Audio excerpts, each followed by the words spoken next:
नमस्कार। स्वागत है आप सभी का अपने YouTube channel Shankar math classes Ayodhya में। तो हम आज परसेंटेज की एक और क्लास लेकर आपके सामने उपस्थित हैं। जैसा परसेंटेज में हम लोग पढ़ रहे थे उसी में एक के बाद एक क्लासें आपको कंटिन्यू देने का प्रयास कर रहा हूँ। तो आज फिर से एक क्लास लेकर मैं आपके सामने उपस्थित हूँ। आप एक नई हेडिंग बना लें, जनसंख्या पर आधारित प्रश्न। यानी जब किसी नगर की जनसंख्या बढ़ती है या घटती है, ये इस पे सवाल अगर बनते हैं तो आप इन सवालों को किस तरह से करेंगे इसकी मैं बात आपको समझाने का प्रयास करूंगा। तो आप एक हेडिंग बना ले, जनसंख्या पे आधारित प्रश्न। तब तक मैं आपसे ये जान लूं आप मुझे अच्छी तरह देख पा रहे हैं, सुन पा रहे हैं, बोर्ड भी आपको स्पष्ट रूप से दिखाई दे रहा होगा।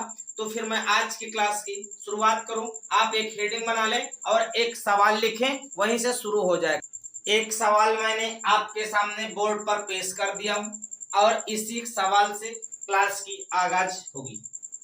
तो क्लास की शुरुआत मैं इसी सवाल से कर रहा हूं। सवाल आपके सामने लिखा है, मैं सवाल को आराम आराम से पढ़ के बता दे रहा हूं।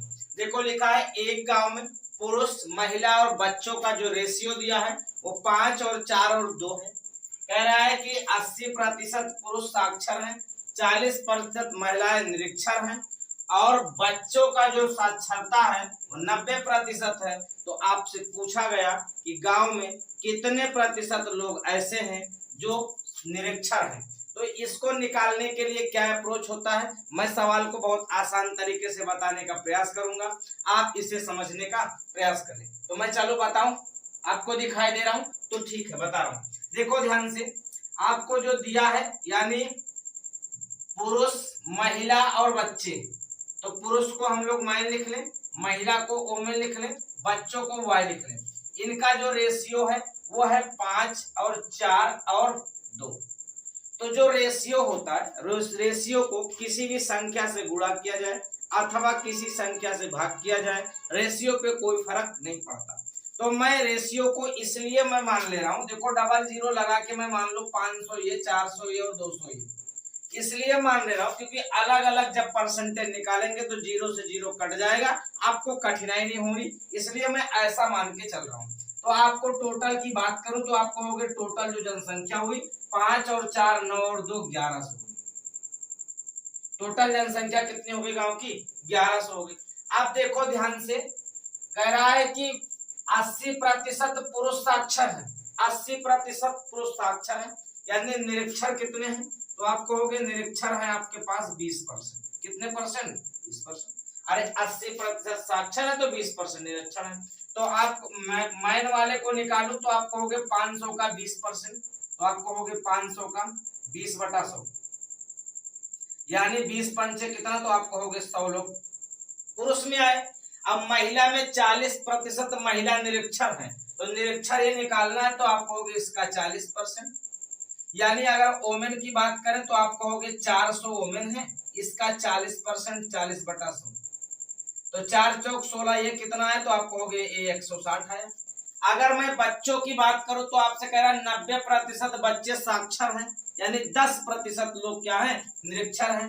अगर इसका 10% है, मैं वाई की बात करूं तो आप कहोगे 200 का 10%, 200 का 10% यानी 10/100, तो आप कहोगे 20 लोग। अगर आपसे पूछा जाए कि कितने लोग निरक्षर आए तो आप कहोगे 100 लोग पुरुष में आए, 160 लोग महिलाओं में आई और 20 लोग जो हुए वो हमारे बच्चों में आए। तो आप कहोगे 100 और 100 200 और 60 ही 260 और 20 80, यानी निरक्षर कितने हो गए? तो आप कह सकते हो निरक्षर मेरे पास 280 लोग हुए। अब आपसे यही परसेंटेज पूछा है तो आप कहोगे परसेंटेज निकाल लो, तो आप कहोगे परसेंटेज निकालना है तो 280 लोग हैं, टोटल कितना है? आप कहोगे 1100 और गुणे में तो आप कहोगे 100, 2 जीरो से मैंने काट दिया। 11 से अगर भाग लगाऊं तो आप कहोगे 11 दूना 22, कितना बचा? तो आप कहोगे 6 बचा, 6 बचा 60 हो गया, 11 बचे 55, कितना बचा? 5 और बचे में 11, यानी 25 सही 5/11% लोग ऐसे हैं जो निरक्षर हैं। आपको निकालने की टेक्निक समझ में आई? मैं कैसे निकाल रहा हूं, मैं आराम आराम से बताने का प्रयास कर रहा हूं, आपको मेरी बात समझ आई होगी। तो आपको समझ आई तो इसको लिखें और उतारें। ये जान जाइए कि मानक इसलिए माना जाता ताकि 0 से 0 कट जाए, कैलकुलेशन आसान हो जाए। आप इसे लिखें। मैं अगले सवाल की तरफ आ जाऊं। उसी तरह का एक सवाल मैं और बोर्ड पे लिखा और सवाल आप देख रहे हैं कि एक गांव में पुरुष, महिला और बच्चों का अनुपात जो दे रखा वो 5:4:3 दे रखा। अब कह रहा है कि पुरुष जो है वो 60% साक्षर, महिला जो है वो 40% साक्षर और बच्चे जो हैं वो 80% साक्षर हैं। तो गांव में कितने प्रतिशत लोग निरक्षर हैं, यह बात आपसे पूछी गई। तो मैं फिर से आपको बताऊं, सेम तरीके से सवाल है, सिर्फ डेटा बदला हुआ। तो आप इसे समझने का प्रयास करें। अगर मेल है मतलब मैन है आदमी, फिर वोमेन है और फिर बॉय है, इनका रेशियो 5 और 4 और 3। मैं इनको 100 लगा के मान लो इसलिए क्योंकि ये कट जाए आसानी से। तो आप कहोगे 500, 400 और 300। मैं टोटल की बात करूं तो आप कहोगे टोटल जो मेरे पास हो गए वो 5 और 4 और 3 और 9 1200। कितना? 5 4 9 9 3 1200, ये टोटल हो गए। अगर मैं कह दूं कि पुरुष मेरे पास साक्षर कितने हैं तो आप कहोगे पुरुषों की जो साक्षरता है वो 60% है। मुझसे निरक्षर पूछा है तो मैं निरक्षर को निकालूं। 60% पुरुष साक्षर है यानी 40% निरक्षर है। कितने परसेंट? 40% निरक्षर है। अब अगर 40% निकालूंगा तो मान कितना आएगा? आप कहोगे 500 का 40/100। 2 0 कट गया, 5 चौक 20 यानी 200। अगर ओमेन की बात करूंगा तो ओमेन में कितने परसेंट है तो आप कहोगे 40% साक्षर है यानी ये 60% निरक्षर है। तो आप कहोगे निरक्षर कितने परसेंट? 60%। अगर मैं ओमेन की बात करूं तो ओमेन देखो 400 का 60%। अगर मैं 60 निकालने का प्रयास करूं तो 6 चौको 24, ये लोग 240 आ गए। अगर इसी तरह मैं बॉय की बात करूं तो आप कहोगे बॉय को निकालने का प्रयास करो। बॉय में 80% साक्षर है तो इसका मतलब 20% निरक्षर। तो 20% निरक्षर है, मैं 20% निकाल लूं तो आप कहोगे क्योंकि हमको चाहिए निरक्षर, तो आप कहोगे जो बच्चों वाला है वो 300 है तो 300 का 20% यानी 20/2 0 कट गया तो 20 3 60 लोग ये हो गए। किसी को कोई दिक्कत? अगर मैं कह दूं निरक्षर लोग कितने हैं, टोटल की बात करूं तो आप कहोगे टोटल तो मैंने पहले से जोड़ा 1200 है। अगर निरक्षर की बात करूं तो आप कहोगे निरक्षर कितने लोग हो गए, तो देखो पुरुषों में 200 लोग, महिला में 240 और बच्चों में 60। तो 240 और 60 300 यही हो गया और 200 ये हो गया कितना, तो आप कहोगे 500। अब आपसे प्रतिशत पूछा है तो 500 लोग निरक्षर है टोटल कितने में से, तो आप कहोगे 1200 में से गुणे क्या 100। मैं 0 से 0 काट दूं तो आप कह सकते काट सकते। मैं 4 से इसको काटूं तो आप कहोगे 4 एक्कन 4, 4 दूनी 8, 4 पंचे 20, 4 तेई 12। मैं 3 से इसको काटूं तो आप कहोगे 3 चौक 12 और 3 एक्कन 3, कितना बचा, तो आप कहोगे 2 और बटे में 3 यानी 41 सही। 2/3% लोग गांव में ऐसे हैं जो पढ़े लिखे नहीं है। पढ़े लिखे नहीं होने का मतलब उन्हीं को कहते हैं निरक्षर हैं, यानी जो पढ़े लिखे होते वो साक्षर, नहीं पढ़े लिखे होते वो निरक्षर। तो ये इतनी बात आपको समझ आ रही होगी। मैं कैसे निकाल रहा हूँ आपको आसानी से निकालना आना चाहिए। मैं लिख इसलिए दे रहा हूँ एक एक पॉइंट ताकि आपको पूरी बात समझ आ जाए। अब मैं आपसे ये कहूंगा कि आपको अगर इस तरह से कहीं भी सवाल मिले तो आप उसे लगाएं और उस तरह के सवालों को आप कलेक्ट करें। मैक्सिमम सवाल आप लगाने का प्रयास करें, ये मेरी राय है आपके लिए। बाकी आप स्वतंत्र हैं, मैं हर बार कहता हूं कि आपकी इच्छा जो कहे वो करो, लेकिन अगर जिस तरह सवाल जितना पढ़ाया जाता है उतने टाइप के सवाल अगर कहीं किताब में मिले पहले उन्हें लगाने का प्रयास करें, तो फिर आगे की तरफ बढ़ने का प्रयास करें। तो पहले छोटी बात जानोगे तो बड़े की तरफ मैं खुद बढ़ा दूंगा, आपको सवालों का लेवल बहुत आगे तक बढ़ा दूंगा, उसमें कोई सोचने वाली बात नहीं। लेकिन मैं ये सोच रहा हूं कि आप 0 से चले और आगे की तरफ बढ़े। बात आई समझ? तो आप इसे लिख ले तो मैं एक सवाल और लिखूं और आगे बढ़ूं। एक सवाल मैं आपके सामने लिखा, सवाल का क्रम बदला, कुछ सवाल अलग तरीके से। अब इसमें आपको क्या समझना है और क्या नहीं, ये बात आपको बताना है मुझे। देखो इसमें क्या बातें होती हैं, एक तो वर्तमान होता है और एक होता है बाद और एक होता है पहले। तो आपको ये पता है कि अगर पहले का दिया है और पहले से वर्तमान में आना है तो जो दिया होगा उसी पे कैलकुलेशन करके वर्तमान में आएंगे। अगर वर्तमान का दिया है बाद में जाना है तो वर्तमान वाले से कैलकुलेशन करके बाद में आएंगे। लेकिन बाद में आपको पूछा है, दिया है वर्तमान का, पूछा है पहले का, तो आपको यक्स तुरंत मान लेना। यक्स मान के फिर उस पर कैलकुलेशन करके इसके बराबर रखना। अगर बाद का दिया है और वर्तमान का पूछा गया है तो आप कहोगे वर्तमान वाले को यक्स मानना और इस पे कैलकुलेशन करके बाद वाले के बराबर करना। ये इतनी बात आपको समझनी है। शायद ये बात आपको समझने में थोड़ा मुश्किल लग रहा होगा, लेकिन अभी सवाल आएगा तो आप समझ जाओगे। तो आप फिर से मैं बता दूं एक चीज और भी इसके साथ साथ, कि यदि कभी वृद्धि होगी तो आप कहोगे वृद्धि के लिए 100 में हमेशा जोड़ के बढ़ाया जाएगा और कमी होगी तो 100 में हमेशा घटा के, क्योंकि परसेंटेज जो घटता है वो बढ़ता है वो 100 में ही परिवर्तन होता है, बाकी में नहीं होता। तो आप देखो एक गांव में की जनसंख्या प्रतिवर्ष 10% की दर से वृद्धि हो रही है। ये कह रहा है कि यदि गांव की वर्तमान जनसंख्या 18,000 है तो 2 वर्ष बाद गांव की जनसंख्या क्या होगी, ये आपसे सवाल पूछा गया।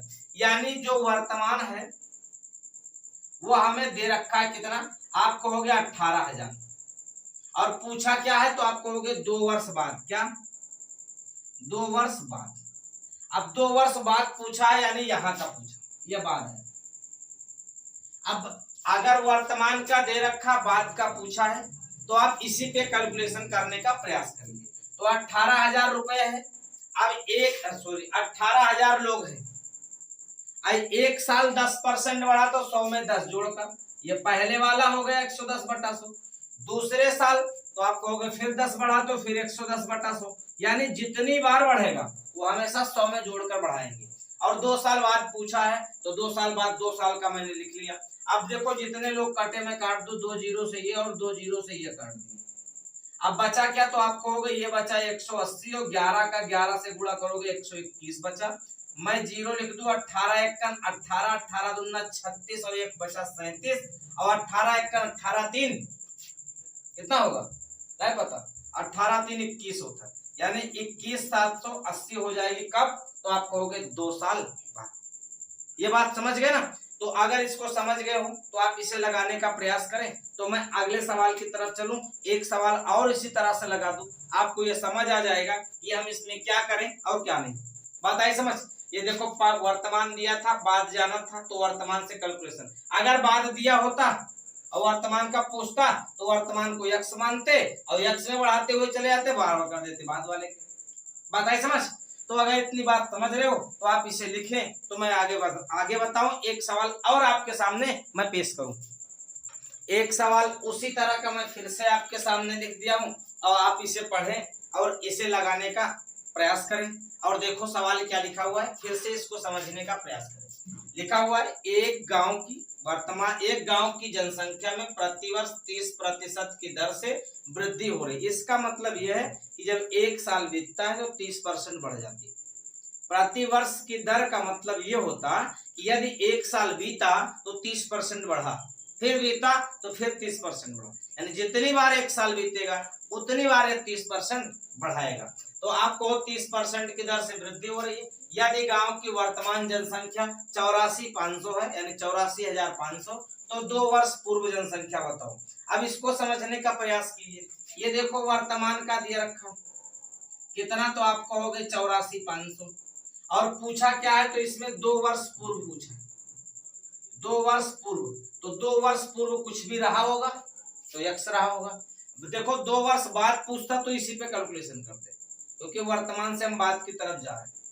और 2 वर्ष पूर्व पूछा है तो पूर्व वाले में कुछ रहा होगा, और जो भी रहा होगा उस पे पहले साल 30% बढ़ा तो 100 में जोड़कर 130/100, दोबारा 30 बढ़ा तो फिर 130/100, और 2 साल बाद कितनी आ गई जनसंख्या, तो आप कहोगे 84,500 आ गई। कितनी आ गई, 84,500। तो अब इसी को हल कर लो, उत्तर आ जाएगा एक्स का मान। 2 जीरो से मैं देखो 2 जीरो काट दिया, यानी यक्स गुणे 13 और गुणे 13 बराबर कितना हो गया, तो आप कहोगे 84,500 और गुणे में ये देखो 100 उधर जाके गुणा, आप कहोगे 100। मैं 13 से काटूं तो 13 6 78 हो जाएगा। कितना बचेगा, तो आप कहोगे 6, तो 13 बचे 65, ये तो बनेगा 13 छक 78 और 13 पचे 13 छक 78 और 13 पचे 65, ये बन गया डबल जीरो। अब ये डबल जीरो बन गया, ये देखो ध्यान से, ये कटना चाहिए, फिर 13 से कटना चाहिए, 84,500। तो देखो 13 छक 78 पढ़े, देखो 13 छक 78, ये देखो 6 बार, यही गलती हो जाती है अभी, तो वही तो मिस हो जा रहा। 13 छक 78 और कितना बचा 6, 65 हो गया, 13 पचे 65। अब मैं 13 से फिर काटू तो आप कहोगे 13 पचे 65, 500 बार कटा, यानी x की वैल्यू जो कितनी आ गई, तो आप कहोगे 5 के बाद में कितना, तो आप कहोगे 3 जीरो, यानी 50,000 आ गया। देखो 5 के बाद 4 जीरो है, तो 5 के बाद मैंने भी 4 जीरो किया, यानी 50,000। ये देखो काटने में यहाँ थोड़ा गलती ये हो जा रही थी, 13 छक 78 कर रहे थे और 7 लिख दे रहे थे, यही गलती हो जा रही थी। आपको ये बात समझनी, बाकी कोई दिक्कत नहीं थी, सवाल सही है और उत्तर भी यही है, यानी 50,000 पहले रही है जनसंख्या, अब ये 84,500 हो गई।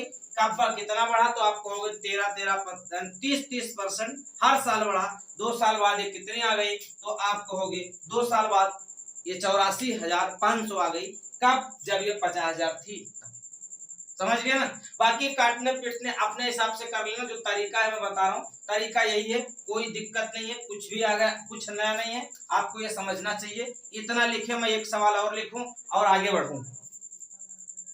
देखो एक सवाल आपके सामने लिखा हुआ है कि एक गांव की जनसंख्या में पहले साल 10% घटती है और दूसरे साल 30% बढ़ती है, तीसरे साल 5% बढ़ती है, तो 3 सालों के बाद जनसंख्या में क्या परिवर्तन हुआ, यह बात आपसे पूछी गई। ऐसे भी सवाल बनते हैं जिसमें कोई जनसंख्या की वैल्यू नहीं दी होती, आपको सिर्फ वैल्यू परसेंटेज में दी होती और मान भी आपसे परसेंटेज में पूछा जाता, तो ऐसे सवालों के क्या अप्रोच है मैं आपको बताने का प्रयास करूं।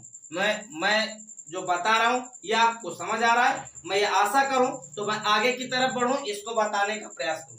जब कभी भी ऐसा हो कि कोई डेटा ना दिया हो, केवल परसेंटेज में वैल्यू सब दी हो, तो उस कंडीशन में पूरी जनसंख्या को 100 मान के चलेंगे, यानी जनसंख्या मेरी 100 थी, अब मैं 100 के हिसाब से मान के कैलकुलेशन करूं, तो आप कहोगे कि 100 मेरी जनसंख्या थी, पहले साल क्या बढ़ा, तो आप कहोगे 10 घटा है, बढ़ा नहीं, तो 10 घटने का मतलब 100 में घटाकर यानी 90/100 रह गई। दूसरे साल क्या हुआ, तो आप कहोगे 30 बढ़ा, 30 बढ़ेगा तो 100 में जोड़कर 130/100।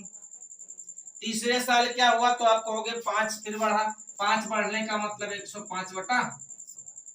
मैं अगर इसको देखो तो आप कहोगे 2 जीरो 3 जीरो और 4 जीरो, मैं 4 जीरो काट दिया, तो बचा कितना, तो आप कहोगे बचा है 9 गुणे 13 और गुणे में 105, तो आप कहोगे 13 पचे 65 और 13 एकन 13 और गुणा करेंगे 9 से, तो अब बटे में देखो यहाँ से 100 भी छूटा जा रहा था, देखो बटे में क्या 100, मैं गुणा करूं तो आप कहोगे 9 गुणे 13 से गुणा करो तो 13 पचे 65 और 13 एकन 13, अगर 9 से इसको गुणा करो बटे में 100, अगर 9 से इसको गुणा करो तो आप कहोगे 9 पचे 45 और 9 छक 54 और 4 58 और 9 तिरिक 27 और 27 और 5 32, और अगर फिर से कहें 9 एकन 9 और 9 3 12, तो आप कहोगे ये 100।